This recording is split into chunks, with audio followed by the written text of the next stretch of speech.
दिगंबरा दिगंबरा श्रीपादवल्लभ दिगंबरा एवढं तुम्हाला पुरवत असतील हे जर भक्तिमार्ग तुमच्या घरात केला तर का कृपा करणार नाही हे साधं सोपं गणित तुम्ही लक्षात ठेवू शकताय. आता ही जे आता सांगितलंय की दर गुरुवारी अभिषेक आणि दररोज नामस्मरण सकाळ संध्याकाळ तुमच्या घरात जेवढं नामस्मरण घडलं तेवढं तुम्हाला प्रचिती प्राप्त होते. त्या नामस्मरणाचं महत्व काय असतंय? तुमच्या घरात अभिषेक करणाऱ्याला फरक लवकरात लवकर पाहिजेच का? तर पाहिजे असेल तर तुमच्या कुटुंबात सगळ्यांनी जेवढं जास्त होईल तेवढं नामस्मरण करा. का तर याचं उदाहरण सांगतो की नामस्मरण काय कार्य करतं. आता या 2 अगरबत्त्या लावल्या त्या 2 मर्यादित स्वरूपातला आहे. ही जर आपण नामस्मरण ही जर अगरबत्त्या 50 लावल्या तर ही धूर कुठवर वाढणार? भरपूर वाढणार.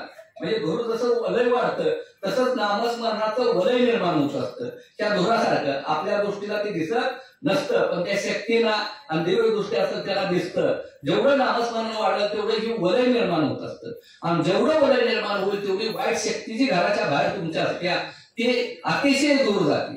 जेवढं नामस्मरण वाढेल तेवढं लांब जाईल तेवढं तुमच्या घरात सुख समाधान शांती यायला सुरुवात होत्या.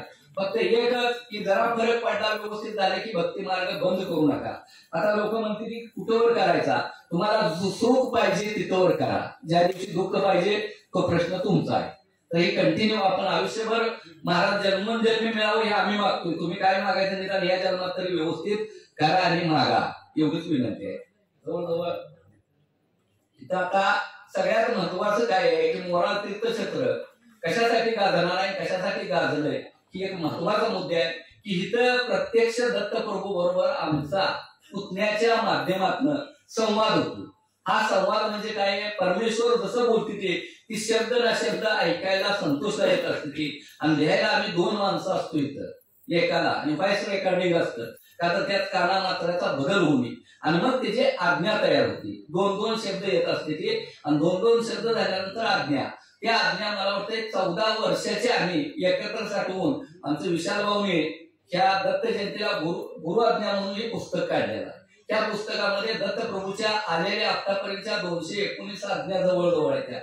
त्या आज्ञा जर वाचल्या आपण तर मात्र आपलं प्रत्येक प्रश्नाचं उत्तर तुम्हाला त्यामध्ये मिळू शकतंय. आता कुणाला घ्यायचं पुस्तक म्हणजे विक्रीसाठी नाही पण ज्याला कुटुंबात मांसाहार मद्यपान पाळायचं असेल त्यांनीच घ्यायचं असेल तर घेऊ शकता. ज्याच्या घरात मांसाहार खात असतील किंवा मद्यपान त्याने अजिबात पुस्तक विचारत सुद्धा नका ही नम्रतेची विनंती आहे. तर आता महाराजांच्या आलेल्या आज्ञा काय त्या आपल्याला भगवंतांनी डायरेक्ट काय मार्गदर्शन सांगितलंय की बघा आतापर्यंत आम्ही मनाचं म्हणजे जे आम्हाला ग्रंथाचं ज्ञान आहे त्याच्यात आम्ही सांगत असतो पण हे वाचल्याशिवाय आम्ही सांगत नसतो का तर हे प्रत्यक्ष शब्द ना शब्द महाराजांचा असतो. तर इथं बघा काय सांगितलंय महाराजांनी. जो माझ्यावर श्री अनंत कोटी ब्रह्मांड नायक राजाधिराज उघेराज श्री गुरु नरसिंह सरस्वती स्वामी महाराज यांची आज्ञा गुरुवार दिनांक 1/9/2016 वेळ सायंकाळी 6:36 जो माझ्यावर भक्तीतून पूर्णता भाव समर्पित करेल त्याला देवत्वाची अनुभूती व प्रचिती मिळेल. जो एकनिष्ठपणे स्थिरता घेऊन भक्तीत वाटचाल करेल त्याचे येणारे सर्व संकट मी दूर करेन. ज्याच्या मनामध्ये अस्थिरता आहे तो भ्रमरासारखा फिरत राहील. तो माझ्या देवत्वाची अनुभूती व प्रचिती घेऊ शकणार नाही.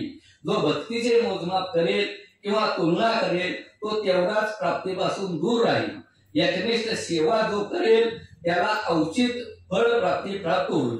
जो एकरूपतेने सेवा करतो त्याच्या पाठीशी सदैव माझा आशीर्वाद असतो. येणाऱ्या संकटातून त्याला मी सहजरित्या बाहेर काढतो. त्याच्या अंगी ही तत्वे असणे महत्वाचे आहे.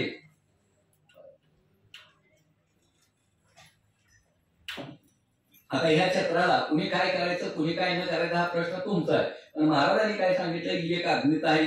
आज्ञा 95 आहे.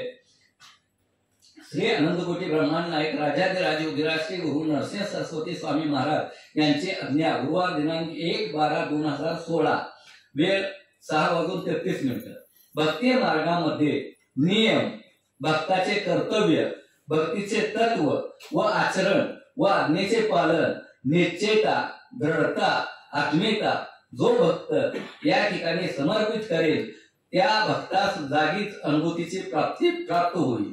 व त्याच्या कार्यास कोणताही विलंब होणार नाही त्याचा या तत्वामध्ये समावेश असला पाहिजे. प्रत्येक भक्ताने या ठिकाणचे कर्तव्य व कार्य करण्याचे मनामध्ये निश्चयतेने जे ठेवतात ते भक्त येथील ठिकाणच्या कृपादृष्टीस पात्र ठरतील. जो भक्त पूर्ण भावाने जी सेवा समर्पित करेल त्यांना प्रचिती व अनुभूती प्राप्त होईल.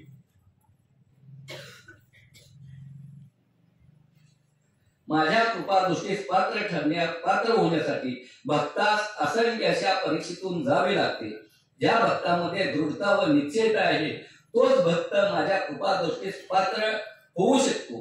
त्या परीक्षेमध्ये त्याच्या मनाची चंचलता व बुद्धीची क्षमता पाहिल्यानंतर जो स्थिरपणे वाटचाल करतो व संयमता ठेवतो असा भक्त भक्ती मार्गामध्ये गतिमान वाटचाल करतो. ज्याचे मन चंचल आहे व बुद्धी अस्थिर आहे अशा भक्तास भक्ती मार्गामध्ये वाटचाल करणे कठीण व अशक्य होते. जो या स्थिर ठेवतो व शांतता व संयम ठेवून वाटचाल करतो असा भक्त निश्चित माझ्या कृपादृष्टीस पात्र ठरतो. बऱ्याचशा अभ्यास वाचून दाखवण्यात जास्त म्हणजे हे नाही.